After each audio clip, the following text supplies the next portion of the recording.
First, we need to ensure that the Golang version is not higher than 2024.3.2.1, as this is the latest supported version for BaseRock.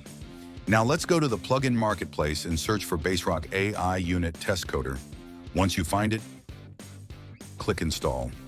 After installation, you'll notice the BaseRock icon on the left-hand panel of your editor where your Go program is open. Click on the BaseRock logo and select Generate Code. You'll see a progress bar at the bottom of your screen.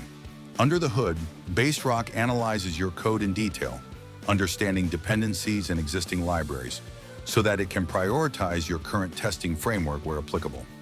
After generating test cases, BaseRock also ensures there are no compilation errors by building the test file before execution. On the left side, you can preview the generated test cases, which include both positive and negative scenarios. Now let's open the generated unit test file. Here you can see BaseRock has automatically mocked all required dependencies to make the test run smoothly. And here are the test cases themselves, ready for execution.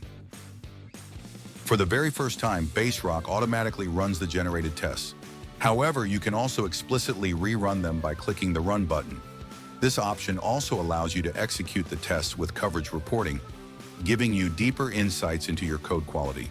And that's how simple it is to generate and run unit tests with BaseRock AI inside Golang. With just a few clicks, you get reliable, framework-aware test cases that boost your productivity and confidence in your code.